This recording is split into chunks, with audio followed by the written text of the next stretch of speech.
Bismillahirrahmanirrahim. Alhamdulillahirabbil alamin wassalatu wassalamu ala asyrofil mursalin sayyidina Maulana Muhammadin wa ala alihi wa sahbihi ajmain amma ba'du. Nabi Muhammad itu seorang nabi sing misi utamanya zaman Makkiyah itu belum ada syariat. Ini rungokno tenan nggih. Sing zaman misi Makkiyah utawi periode Makkiyah belum ada napa syariat. Sehingga dalam periode Makkiyah itu jarang sekali, hampir tidak ada Nabi ngendikan tentang harame arak, wajib sholat 5 waktu. Hal-hal yang setelah periode Madaniyah dinyatakan haram kayak arak itu zaman Makkiyah jarang nopo dibicarakan. Jadi tidak pernah dihalalkan tapi tidak dibicarakan. Sukut. Karena periode Makkiyah itu Nabi ngadepi kaum jahiliyah di mana masalah syirik. Oke, masalah nopo? Syirik itu masih masalah utama. Kalau bolak-balik matur ngaji teng mriki teng pundi-pundi. Orang yang sudah ditakdir salah itu punya logika yang terbalik. Punya logika sing napa? Terbalik. Niku sing disebut waja'alna ala qulubihim akinnatan. Otaknya atau hatinya, cara berpikir itu berbalik. Niku kalau nate matur ketika Nabi dakwah ilallah, orang disuruh nyembah Tuhan satu, wong kafir Mekah ku janggal. Pangeran piro mat sitok. Lah kita kok nyembah pangeran piro ya sitok. Mat ku aneh tenan. Urusan donya pirang-pirang kok pangerane muk si. Pangeranku pirang-pirang urusan donya ora bar kok malah menapa? Sitok. Jadi cara wong kafir malah aneh, pangeran sitok malah apa? Aneh. Mulane diceritakno dene Quran. Teng Quran ngikayahno pendapate wong kafir aja alal alihata ilaha wahida inna hadza la syai'un ujab. Aja alana to gawe sapa Muhammad al alihata ing pira-pira pangeran digawe ilahan ing pangeran wahidan ingkang siji. Inna hadza sak temne iki iku syai'un apa ujab iku aneh. Urusan dunia pirang-pirang pangerane mau sip. Kafir Mekah niku tiange bento-bento jahiliyah. Ning dinggon nangger wong bento iku duwe harga diri tapi ora roh karepe. Jadi duwe harga diri tapi ora roh karepe. Kayak wong melarat-melarat bento kok ngoten. Mu aku ora disafaati Pak D iso mangan. Padahal ya tetep keleleran tenan. Jadi ya tetep duwe harga diri tapi ya tetep keleleran. Harga diri ini didhuwurno tapi teknisnya minimal. Kafir Mekah niku lahir zaman fatrah. Niki rungokno nggih cara sejarah zaman napa? Karena tidak ada nabi, mereka itu hanya dapat informasi sepotong-potong. Gini ku riyen wonten peradaban tertinggi saat itu Cina sama Syam samangke Palestina, Lebanon, Syria termasuk Syam, termasuk Israel ini Syam. Ketika orang kafir Kristen telah punya Trinitas, ada Tuhan Yesus Kristus, Trinitas. Tiang Cina juga punya Tuhan banyak. Niku tiap satu konteks, tiap satu masalah ada Tuhannya. Niku misalnya Dewi Kuan Im, dewa nopo keberuntungan, ada dewa hujan, dewa petir, dewa-dewa yang lain. Sehingga karena Cina punya dewa-dewa banyak, punya Tuhan-Tuhan banyak, wong Arab ya mau ketinggalan. Cina pangeran sitok, niku kurang. Urusan dunia pirang-pirang, kok mau ditangani pangeran sitok. Ini rungokno tenan iki cara sejarah. Persia juga punya Tuhan banyak. Ini sing disebut Ahroman Yazdan. Itu ada Tuhan kegelapan, ono Tuhan penerangan. Akhirnya logika Tuhan banyak itu dianggap sing luwih masuk akal, ngoten lho. Jadi karena di berbagai negara juga Tuhannya banyak, orang Mekah juga Tuhannya banyak. Akhirnya saat itu logika Tuhan banyak itu dianggap sing luwih masuk napa? Akal. Mulane ketika ana logika pangeran sitok, niku mereka do janggal. Niku lewat aja alal alihata ilaha wahida inna hadza la syai'un ujab. Aneh Muhammad iku. Trene pangeran pirang-pirang. Kok malah muk sitok. Pengurusan durusi partai akeh ra barbar meneh partene muk sitok. Apa meneh partene muk telu. Wah kurang jos, kurang gaul. Jadi pangeran kudu napa? Akeh. Nah kemudian lewat ayat ini Allah ingin meluruskan cara pandang yang sehat cara berpikir yang sehat. Iku nganggo logika kuno, nggih rupa-rupane nak pangeran iku akeh. Kudune ana kompetisi, ana rivalitas, ana saing bersaing. Saiki kullau kana ma'ahu alihatun kama yaquluna idzal labtaghu idzal arsy napa sabila. Kanjeng Nabi marahi kafir Mekah, marahi wong sak donya. Dan logika ini kemudian yang dipakai para ulama untuk mengargumentasikan bahwa Tuhan itu satu, Allah itu satu. Sekarang logika akan secara sehat. Kalau Tuhan itu banyak, harusnya ada kompetisi, nggih, wonten saingan. Kon duel, kon kompetisi. Lah nak duel mesti ana sing menang, ana sing kalah. Nah, logikane sing kalah berarti gagal dadi pangeran. Sing dadi pangeran sing menang. Lah nak banding, yo kon tarung meneh, diulangi meneh kok pilgub. Banding diulangi meneh, babak kedua ketiga Allah. Negara bangkrut tak Allah, sing penting kompetisi terus. Misalnya cek banding ya kon baleni meneh.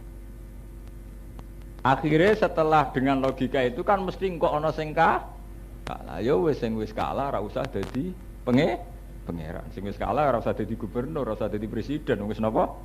Kalah. Itu Quran cara melogikakan, cara mengajari logika, cara berpikir yang benar. Bahwa andai kan banyak Tuhan, tentu hanya mereka harus kompetisi dan harus yang menang satu. Dan ini sing wong barat gak ada jurus, dan ini sing dadi masalah. Dan ini ngaji teng mriki kula warai sampeyan. Iku terus ana masalah pancen. Karena di Cina ada dewa-dewi keberuntungan, dewa hujan, petir dan sebagainya. Kemudian di Palestina juga begitu. Soal masalah dunia pirang-pirang gampang toh nak pangerane sitok, tinggal menunjuk beberapa menteri. Jadi masalah dunia akelah presiden kudu tetep sitok. Soal masalah konteksnya banyak, tinggal nunjuk beberapa menteri. Urusan duit ya menteri keuangan. Urusan dagang ya menteri apa? Perdagangan. Urusan pariwisata mblodor ya menteri apa?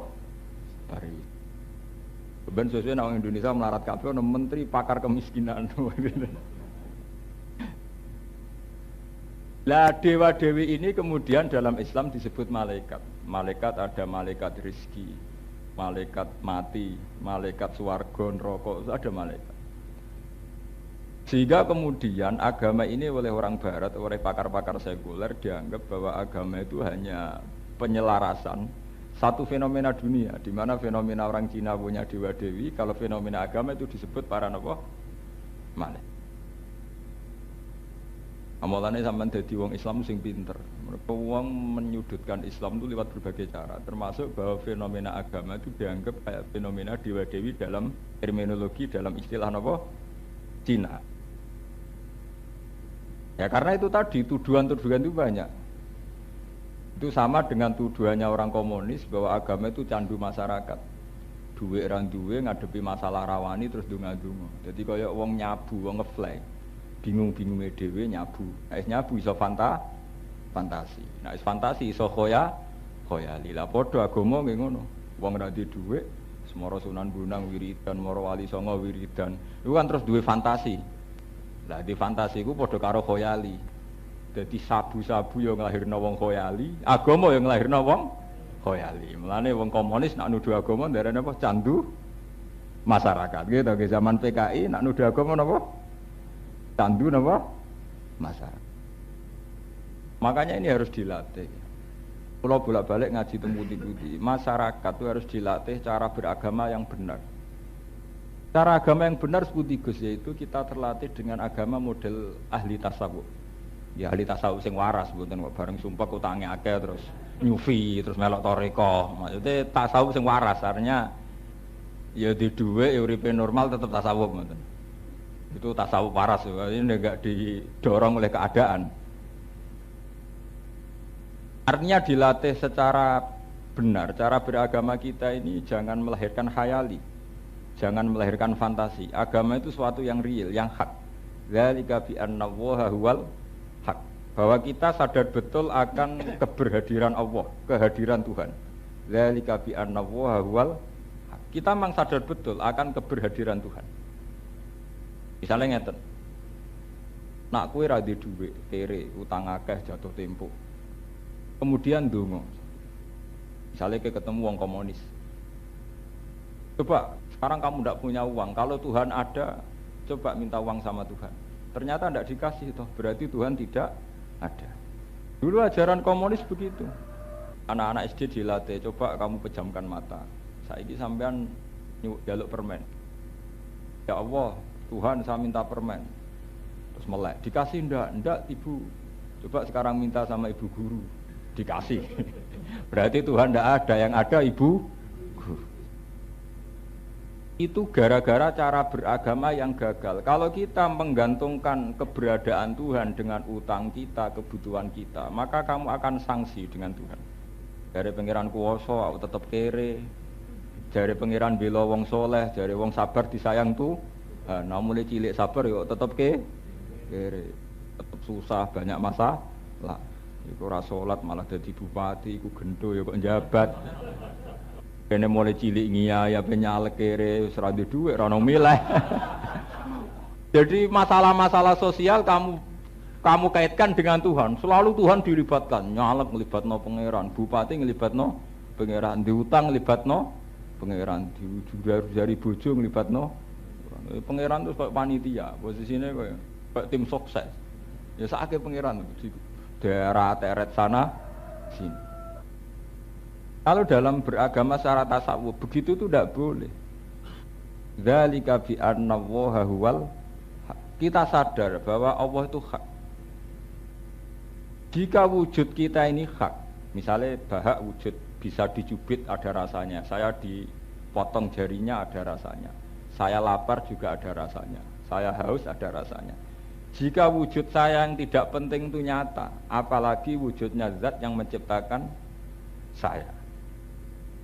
Makanya Allah itu mengajari dalam Al-Quran, sifat Allah yang pertama harus dikenal itu Iqra' bismi rabbikal ladzi khalaq. Bacalah atas nama Tuhanmu yang menciptakan. Karena sifat Allah menciptakan itu satu sifat universal yang bahkan faham komunisme pun tidak punya ruang untuk menyerang Islam. Kula nu berkali-kali saya itu hidup di Jogja lama, sering ketemu orang ateis, orang komunis, orang macam-macam. Kesalahan umat Islam itu sering mensifati Allah dengan sifat yang sebetulnya sudah khas internal Islam. Sudah khas internal apa? Islam. Jale paham ngeten iki ra khase santri, khase wong saleh. Donga mesti mustajab. Soal arep disebadani saiki mbah sok ben. Ngono wong liya kan gak paham. Ora saiki kok sok ben sedeng modar maksudnya kok sedeng. Misalnya canom njaluk untuk Zainab. Nyatane Zainab untuk wong liya disebadani piye?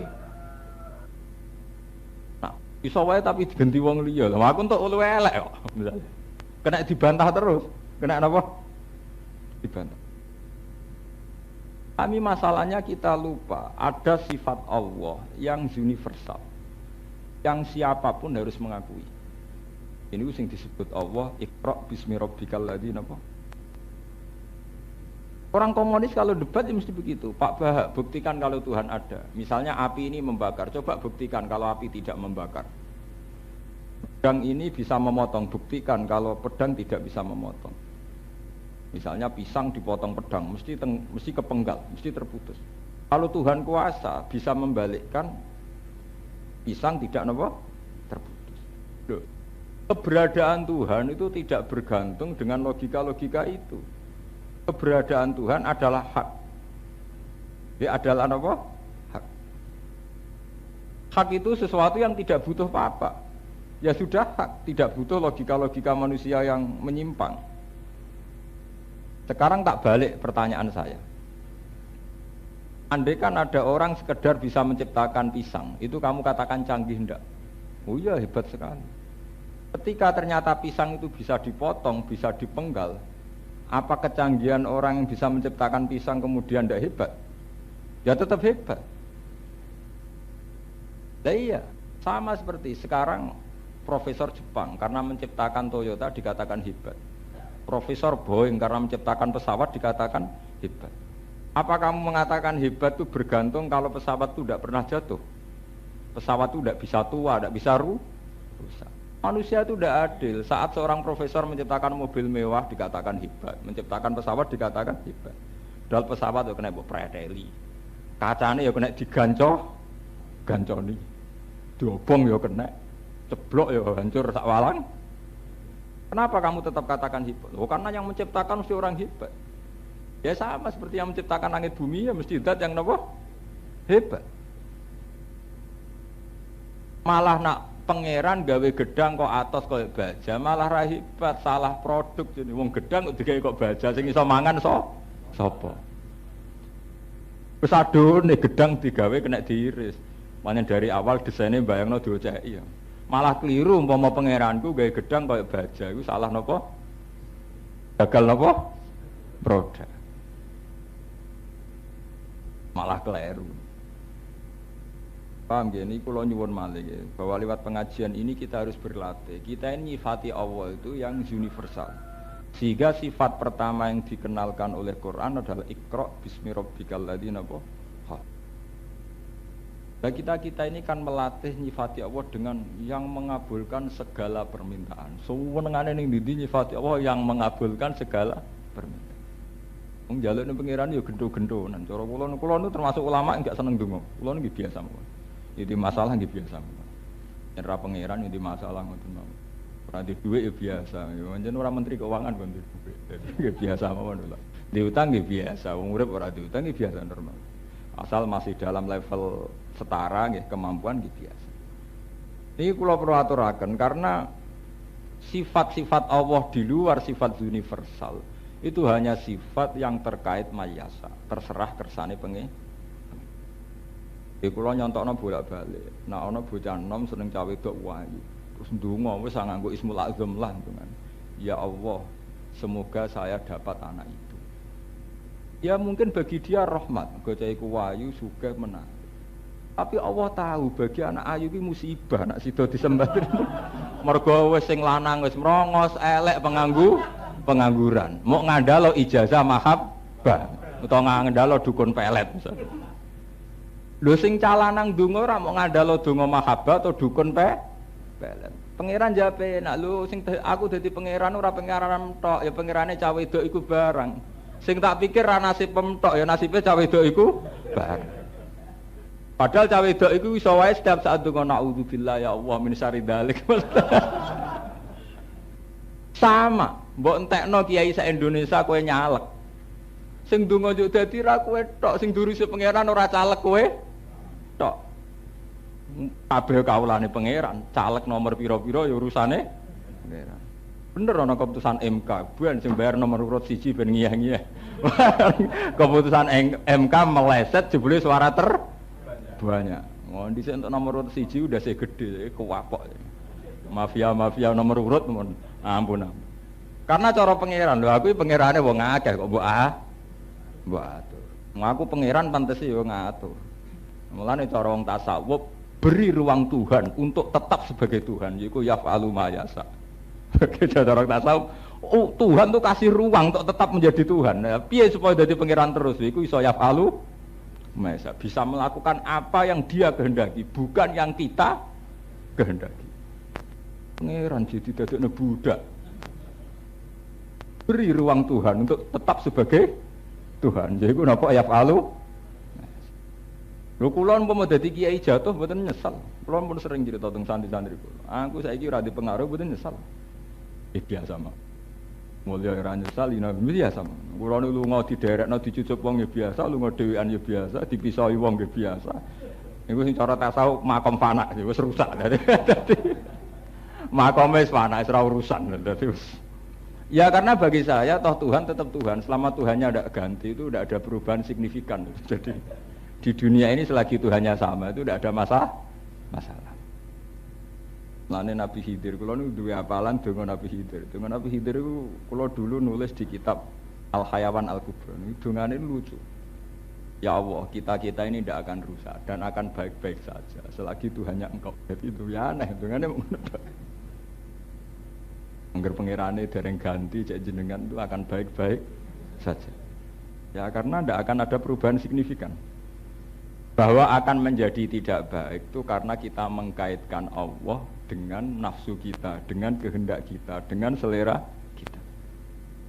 Mulane ana Quran ayat antik. Walawit taba'al haqqu ahwa'ahum la fasadatis samawati wal ardu. Umpama kebenaran nuruti urusane wong akeh, iku mesti langit bumi rusak. Tatanan donya ya rusak. Misale capres 5, ambek pangeran disembadani kabeh. Kowe di presiden 5. Caleg kesembadan kabeh. Partene 34 atau 44. Ini disembadani pangeran kabeh. Gedung DPR bek kaya pasar. Iku ora sida rapat nih. Mboten sida napa? Rapat. Jagungan. Dagangan jagung mbok gabah. Jadi Tuhan sudah punya logika ketuhanannya. Walawit tabal haqqu ahwa'ahum la fasadatis samawati wal ardu wa man fihi. Andaikan logika hak itu anut seleranya mereka, anut nafsunya mereka, dunia itu rusak. Sampai nak nuruti karep pak ngoten, karepe beras wangel tukonane, nak ana sego ra mambu, direwangi di kulkas diapakno ben gak mambu. Nek sego ra mambu ya ora ono pitik, pitik iso mangan ngenteni sego napa? Neman kok ngono. Untuk pek menangin apa? Kowe moh tikus, mergo tikus ngrameni. Ora ana tikus malah terus ana ula mangane bengok-bengok. Pira-pira. Mulane wonten guyonan. Kula seneng. Ini ilmu guyonan. Dulu orang tasawuf kalau mengajari sesuatu itu pakai guyonan. Tapi dari guyonan itu kayak cerita Abu Nawas, Nasiruddin Koja itu akan melahirkan kearifan hidup. Jadi kayak dadi kiai apike yo ngene iki. Dang di dhuwit ora. Mun dadi dhuwit kok serapati menarik. Dhuwite akeh mbek wong mesti sombong, gawane didik akeh mesti napa? Sombong. Ya ora salami templek ora patheken. Lah nek ora didik sithik-sithik ora matur nuwune. Wis pangeran sunahe ngoten. Lah tapi ra ikhlas tetep salah. Ini wonten cerita, ini guyonan ya, tapi menjadi tamsil ya, menjadi napa? Ana wong ndonga. Ya Allah, kula niku melarat, mun kesel melarat. Mbok kula kei sesuatu sing istimewa. Apa jare pangeran? Kula niku sing tak cekel napa mawon dadi emas atau dadi dhuwit. Ya tak sembadani jare pangeran. Dasar wong rakus, ana watu dicekel dadi emas, ana boto dicekel dadi napa? Emas. Wis kakuati, saka omahe dicekel dadi emas. Wareng keselan kepengin mangan deh. Marang mangan nyekel sego dadi emas. Ngelak nyekel banyu ya dadi emas. Ape kelon nyekel bojone ya dadi napa? Emas. Wah akhire waduh kok malah lara kabeh. Padahal dekne dhisik bayangno di emas 2 gram wis sugih ra karuan, 1 kilo sugih ra karuan. Kaya apa nak barang sing dicekel mesti dadi emas, sugih ra malah mbleget der. Wareng ngono bojone mati ya dadi emas. Ape mangan sego ya dadi. Akhirnya ndonga meneh ya Allah, sebaiknya dunia itu yang normal-normal saja. Sing emas ya ben tetep emas, sing sego ben tetep sego, sing bojo ben tetep. Ternyata baiknya dunia ini kalau yang normal-normal saja, yang umum-umum saja. Iku sing disebut sunnatullah. Sing disebut napa? Sunnatullah allati qad khalas min qabl wa lan tajida li sunnatillahi tabdila wa lan tajida li sunnatillahi napa tah?